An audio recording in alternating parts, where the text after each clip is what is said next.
ನನ್ನ ಜೀವನವು ಸಮಸ್ಯೆಗಳಿಂದ ತುಂಬಿ ಹೋಗಿದೆ. ನಾನು ಒಂದು ಸಮಸ್ಯೆಯನ್ನು ಪರಿಹರಿಸುವಾಗ ಇನ್ನೊಂದು ಸಮಸ್ಯೆ ಎದುರಾಗುತ್ತದೆ.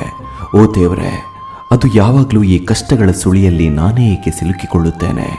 ಜೀವನದಲ್ಲಿ ಎದುರಾಗುವ ಅಡೆತಡೆಗಳ ಬಗ್ಗೆ ಹೀಗೆ ನಾವು ಹೇಳುತ್ತಲೇ ಇರುತ್ತೇವೆ ಅಲ್ವಾ? ಸ್ನೇಹಿತರೆ, ನಿಮಗೂ ಇದೇ ರೀತಿ ಅನಿಸುತ್ತಿದೆಯೇ? ಹಾಗಾದರೆ ತಪ್ಪದೇ ಈ ವಿಡಿಯೋವನ್ನು ಪೂರ್ತಿಯಾಗಿ ನೋಡಿ. ನಮ್ಮ ಜೀವನವು ಸುಖ ಮತ್ತು ದುಃಖ, ಅನುಕೂಲ ಮತ್ತು ಅನಾನುಕೂಲಗಳ ನಡುವಿನ ಆಟವಿದ್ದಂತೆ.